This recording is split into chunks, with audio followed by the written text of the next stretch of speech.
अस्सलाम वालेकुम, मां आहियां काइमली ख़ान। अवां ॾिसी रहिया मुंहिंजो यूट्यूब चैनल। अॼु जंहिं शख़्सियत जे हवाले सां ॻाल्हाइण जे लाइ अवां सां मुखातिब थियासीं, लाड़काने जे चीकी ऐं ॻाढ़ी मिटीअ मां जनमु वठंदड़ डॉक्टर ख़ालिद महमूद सुमरो आहिनि।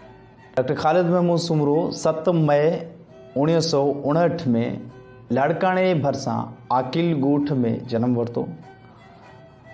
संस जनमु मोहम्मद अली हक़ानी जे घर में थियो।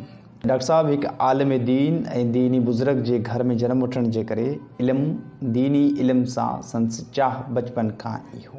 डॉक्टर साहब चाणका मेडिकल कॉलेज मां MBBS जी डिग्री हासिल करण बैदि पंहिंजी प्रोफेशनल कैरियर जी शुरूआति करण बदिरां सियासी, मज़हबी ऐं रूहानी तइलीम जी तरफ़ अची विया। डॉक्टर साहब जमियत उलमा इस्लाम सिंध जे ऐं मर्कज़ जा अॻुवान रहिया आहिनि।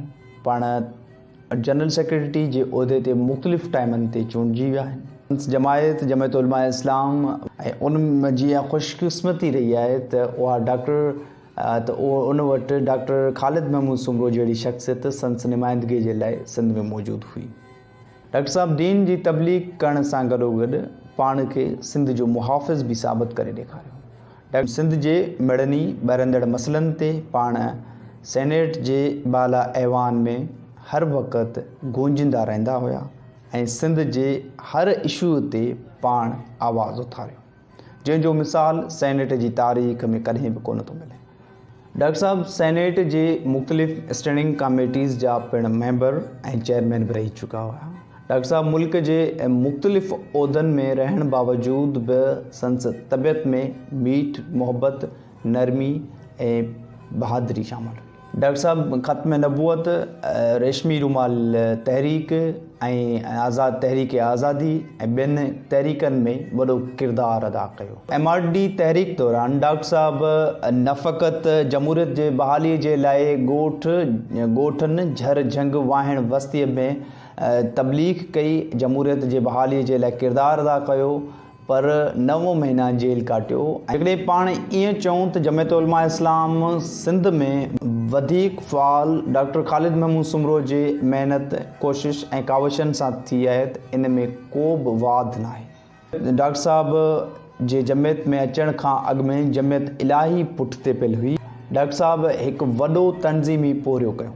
उन लाइ सॼे सिंध जे ॻोठनि में जलसा, प्रोग्राम, तरबियती मिराका, तरबियती प्रोग्राम ऐं निशस्तूं तरतीब ॾिना ऐं उन्हनि में शिरकत कई। ऐं सेनेट में डॉक्टर ख़ालिद महमूद सुमरो इस्लाम जी तबलीग, दीन जी इशायत, तइलीम ऐं तदरीस जे हवाले सां वाइज़ हूंदो हो। गॾोगॾु डॉक्टर साहब सिंध जा सूर, ॾुख, पीड़ाव, सिंध जे वॾेरनि, बोतारनि ऐं नवाबनि, जिन सिंध जे अवाम खे ॾंभियो कखियो, उन्हनि जे ख़िलाफ़ मज़बूत ऐं भरपूर तरीक़े सां आवाज़ बुलंद कयो। डॉक्टर साहब सिंध जे माण्हुनि जी चीख, पुकार, फरियाद, दांह, कूक खे हमेशह बाला ऐवाननि में आवाज़ बणिजी उथारियो। कालाबाग डैम जो मसइलो हुजे, बिजलीअ जे बहरान जो मसइलो हुजे, सिंध अंदरि तबाह थियल तइलीम ऐं स्कूलनि जो मसइलो हुजे, सिंध अंदरि सिहत जो मसइलो हुजे, सिंध जी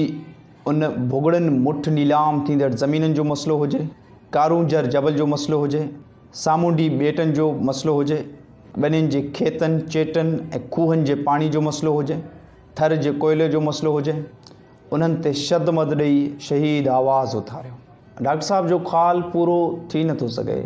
डॉक्टर साहब जा चाहींदड़ ऐं संस मौक़ुफ़ जी ताईद कंदड़ ऐं हामी सिंध जे वाहिण बस्ती, ॻोठ झर झंग में मौजूदु आहिनि। डॉक्टर साहब मज़हबी तबिके खे सियासी ऐं सोशल एक्टिविटीज़ तरफ़ आणण जे लाइ हिकिड़ो वॾो किरदारु अदा कयो, जंहिंजो मिसाल मौजूदु आहे त जमियत उलमा इस्लाम जा एहतिजाजी मुज़ाहिरा हुजनि, रैलियूं हुजनि, धरना हुजनि, मिलियन मार्च हुजनि या आज़ादी मार्च हुजनि, उन्हनि दौरान सिंध समेत मुल्क ऐं अवामी, रियासती ऐं मुल्की मिल्कियत खे कॾहिं बि को नुक़सानु कोन पहुतो। मुनज़िम तरीक़े सां जलसनि, जुलूसनि ऐं एहतिजाजी मुज़ाहिरनि, मार्चनि में शिरकत करे मुनज़िम तरीक़े सां पंहिंजे घरनि तरफ़ मोटनि था ऐं पंहिंजो आवाज़ बुलंद करे एहतिजाज रिकॉर्ड कराए वापसि मोटनि था।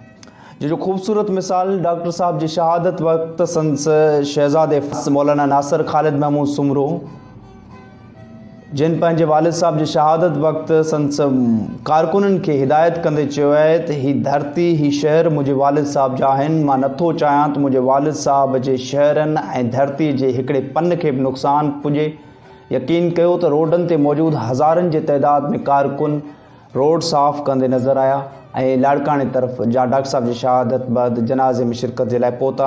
डॉक्टर साहब जी शहादत वक़्तु लखनि जे तइदाद में कारकुननि जी मौजूदगी बावजूदु लाड़काने जे कंहिं ठेले वारे खे, कंहिं दुकानदार खे, कंहिं बैनर खे, कंहिं झंडे खे, कंहिं पन खे बि को नुक़सानु कोन पहुतो। इहा हिकिड़ी मुनज़िम तनज़ीम साज़ीअ जो मिसाल आहे। डॉक्टर साहब दीनी दुनियावी सियासी मसरूफ़ियतनि समेत पंहिंजे औलाद खे जेका तरबियत ॾिनी उनजो मिसाल बि मिलणु मुश्किल आहे। डॉक्टर साहब पंहिंजे फ़र्ज़ंदनि जी जेका तरबियत कई, जेका तइलीम ॾियारी, उहो बि हिकिड़ो ख़ूबसूरत मिसाल आहे। ऐं संदसि महिनत जे करे अॼु संदसि जमायत ऐं सिंध जो आवाज़ ॾींहों ॾींहुं वधीक मज़बूतीअ सां पेश करण जे लाइ संदसि शहज़ादा ॾींहुं राति महिनत करे रहिया आहिनि। राशिद ख़ालिद महमूद सुमरो सिंध जो सूरे, अॻवान, रहनुमा, आशिक़, सोढो, दोदो जे तौर ते डॉक्टर ख़ालिद महमूद सुमरो जी सूरत में असां वटि मौजूदु आहिनि, जेको बाक़ाइदगीअ सां हिकु पड़ाव,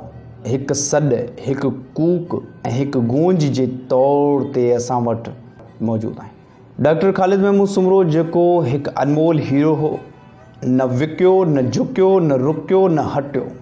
डॉक्टर साहब ते 5 दफ़ा कातलाना हमला थिया ऐं मुख़्तलिफ़ वक़्तनि ते मौत मार धमकियूं मिलियूं। डॉक्टर साहब पंहिंजो जान निशावर करे छॾियो, पंहिंजो सिर क़ुर्बान करे छॾियो, पर कॾहिं बि ज़ालिम जे अॻियां आण न मञी ऐं गोॾा न खोड़िया।